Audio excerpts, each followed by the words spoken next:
네,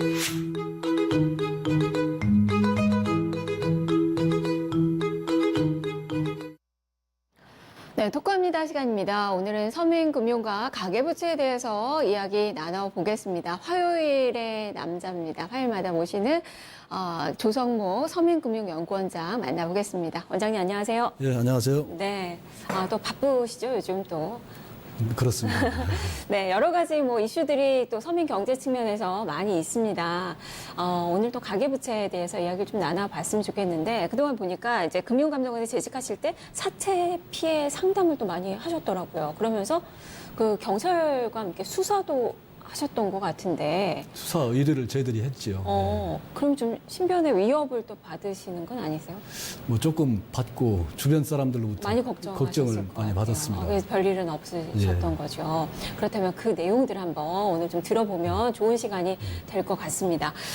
먼저 최근에 이야기 많이 됐던 부분이 국민소득 3만 불 시대. 3만 불 시대, 헤드라인을 많이 장식을 했던 그 단어이기도 합니다. 하지만 실질적으로 사는 국민으로서는 체감을 하기가 상당히 쉽지가 않고 빚에 허덕이는 분들이 상당히 좀 많아요. 이 3만 불 시대의 그 의미를 좀 어떻게 봐야 되는 거예요? 그렇습니다. 지금 세계에서 이제 5천만 명이 넘는 그 나라 중에서 이제 7번째로 사실 그 3만 불 시대를 맞이했다는 것은 좀 축배를 들어야 될 일입니다. 그리고 이제 우리가 2006년도에 2만 불을 달성했었거든요. 그래서 12년 만에 이제 그 3만 불을 달성하게 됐는데 4만 불은 거의 4년 후면 달성한다는 이야기 나오더라고요. 사실 다른 나라들은 이제 한 8년 만에 달성을 했습니다. 사실은 그보다 저희들이 이제 금융 위기가 중간에 있다 보니까 12년 걸렸는데 늦어진 거네요. 좀 빨리 그래도 빨리 달성한 편이고요. 근데 이제 좀 우려스러운 거는 지금 말씀하신 대로 그 국민들이 이제 체감을 잘 못하고 있다는 것입니다.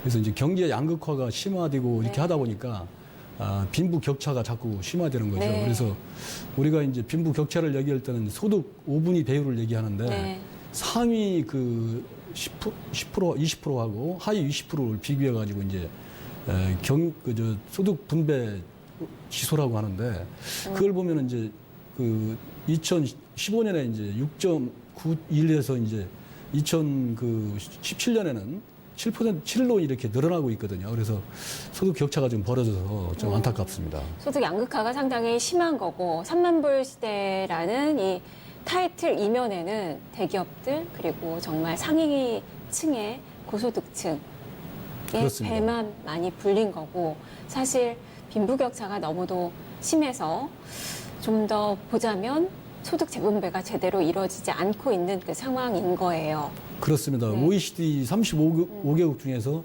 저희가 이제 지금 2위 부위 그 분배 지수가 그렇습니다. 그래서 앞으로 많이 개선해야 될 부분으로 생각이 됩니다.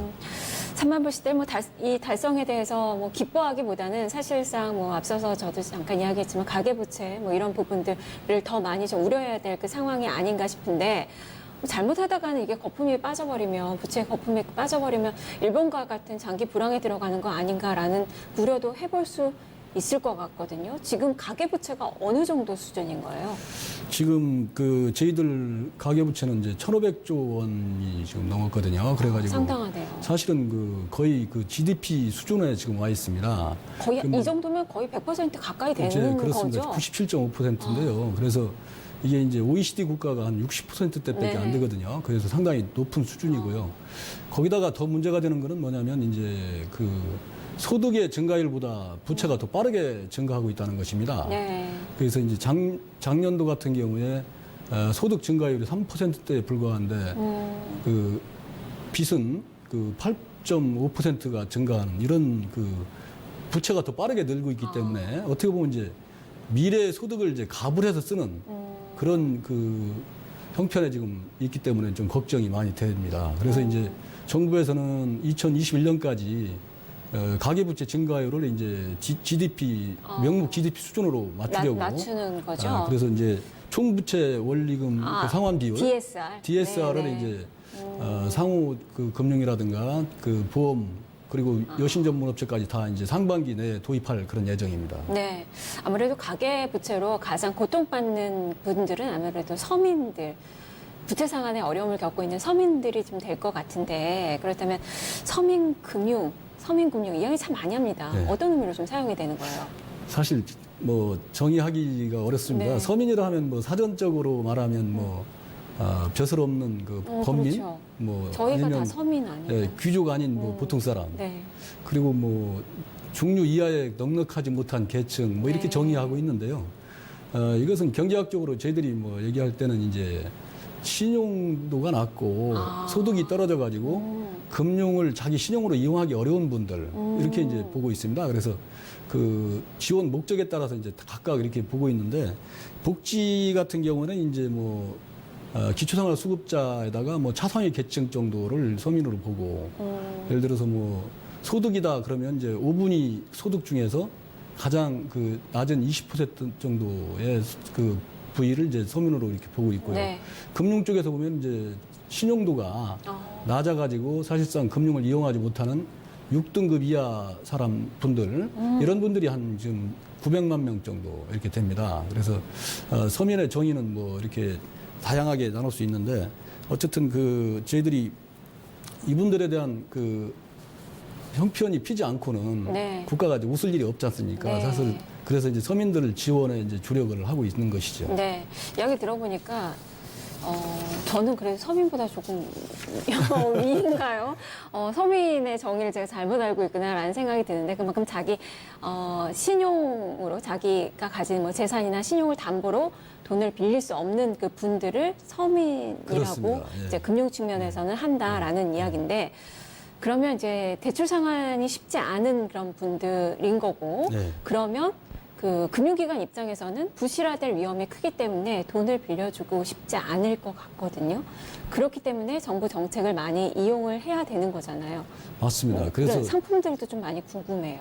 그래서 서민금융이라고 하면 어떻게 보면 이제 금융의 그 플러스 복지에 그 가미된 그 혼재된 그런 개념이라고 보시면 되겠습니다. 그래서 이제 그 상황에 따라 다르겠지만은 뭐 금융이 7이라면 뭐 예를 들어서 복지는 3. 네. 어떤 분은 뭐 금융이 뭐 5라면 복지는 뭐 5 정도 이렇게 혼재된 그런 개념이고요. 그러다 보니까 이제 실제 그 복지로 이제 해결하지 못하는 분들 있지 않습니까? 네네. 복지가 모든 걸 다 정부에서 해주면 좋겠지만 네. 그러지 않은 분들을 금융으로 이렇게 이제 어려움을 해소하다 보니까 네. 뭐 지금 말씀하신 대로 신용도가 떨어지니까 이제 금리가 또 높단 말입니다. 그러면 이제 높은 금리를 대출하면 뭐 심지어 약탈적 대출이다 뭐 이렇게 하면서 이제 좀 비난도 받고요. 또 금융 회사 측면에서 보면 이제 부실 우려가 크고 뭐 도덕적 해이가 우려가 되니까 또 자금 지원을 기피하고 네. 이렇게 하다 보니까 실제 서민금융 정책을 수행하는 데 있어서는 그 양측의 그 조화를 잘 이루어야 됩니다. 그렇지 않으면 사실상 그 성공하기가 좀 어려운 그런 거라고 볼 수가 있고요. 정부에서 만든 서민금융 상품은 이제 저는 햇살론, 뭐 미소금융 이런 거는 그렇습니다. 제가 아는데. 은행에서는 이제 세희망 홀씨라고 있고요. 그래서 그리고 이제 저축은행 그 바꿔드림론 예를 들어서 높은 금리를 낮게 바꿔주는 상품이 있고 또 이제 상호 저축은행이나 이금융권에는 이제 햇살론 뭐 이런 것들이 있고요. 그리고 이제 우리가 그 미수금융 아시죠? 네네. 그거는 뭐 우리가 휴면예금이나 이런 걸 재원으로 해서 네네. 미수금융이 있고 크게 4개를 4대 정책 상품이라고 이렇게 부르고 있습니다. 그 정책 상품들이 문제점이 있잖아요. 그럼 앞으로도 어떻게 개선을 해 나가야 될지 그 부분을 좀 마지막으로 좀 말씀해 주세요. 그렇습니다. 그 이제 저희들이 이 가계대출이 확대된 게 외환위기 때입니다. 네. 97년도 외환위기 때 사실은 그 기업들이 많이 도산이 됐지 않습니까? 그러면서 이제 가계들이 이제 기업들도 어렵고 가계들도 어렵고 하다 보니까 우리가 그 금리를 상한을 제도를 폐지를 했어요. 그래서 이자 상한 제도가 그때 40%로 규제하고 있던 걸 폐지를 하다 보니까 뭐 120%, 300%까지 막 이렇게 받는 네. 그 공백기가 좀 있었거든요. 그때 이제 사실은 고금리 대출을 이렇게 많이 그 지원을 했고요. 그때 또 특히 금융회사들이 많이 이제 퇴출이 되다 보니까 네. 위험 관리를 철저히 하는 겁니다. 그러다 보니까 이제 완전한 그 담보대출이라든가 뭐 이런 거 아니면 취급을 않는 거예요. 네. 아니고 그렇지 않으면 신용도가 좀 낮은 사람들은 고금리로 이렇게 받아가지고 부실을 이제 커버한다든가 이런 식으로 이제 해왔는데 그러다 보니까 이제 정부에서 나서지가 않을 수 없는 게 네. 중신용자들 이제 이런 분들까지도 높은 금리로 대출을 받을 수밖에 없어요. 그래서 이제 정부에서는 아까 말씀드린 정책 상품을 개발해 가지고 이제 하게 됐는데 사실상 이제 정책 상품이 나오다 보니까 어떻게 보면 이제 지금은 중금리 상품들이 시장에서 나오고 있는데 어떻게 보면 이 상품이 그 시장 상품을 이제 구축하는 그런 또 문제가 생깁니다. 그래서 금융회사 입장에서는 정부에서 보증서 주는 상품을 먼저 취급하지 자신의 그 위험이나 리스크 관리를 위해서 그러네요. 그러다 네. 보니까 뭐 새로운 그 신용평가 방법을 도입한다든가 뭐 이런 노력을 아무래도 적게 하겠지요. 뭐 이런 문제가 있고. 그래서 이제 지금 같은 경우는 이제 저희들이 이 서민금융, 정책 서민금융은 점차적으로 이제 줄이고요. 앞으로 그 상대적으로 신용도 높은 분들은 자체 그 금융 시장 상품으로 이제 대체를 하고 정말 어려운 분들 이런 부분에 이제 집중을 해야 된다고 생각을 합니다. 바른 방향을 또 제시를 해주셨네요. 네. 말씀 잘 들었습니다. 예. 네, 이렇게 조성모 원장님과 얘기 나눠봤는데 여기서 오늘의 퀴즈 시간 좀 갖겠습니다. 자, 어제 정답부터 좀 공개를 해드릴게요. 어제 문제가요, 이 북한의 경제 특구 이름을 맞추는 문제였습니다. 정답은 개성공단이죠. 박재진님 축하드립니다.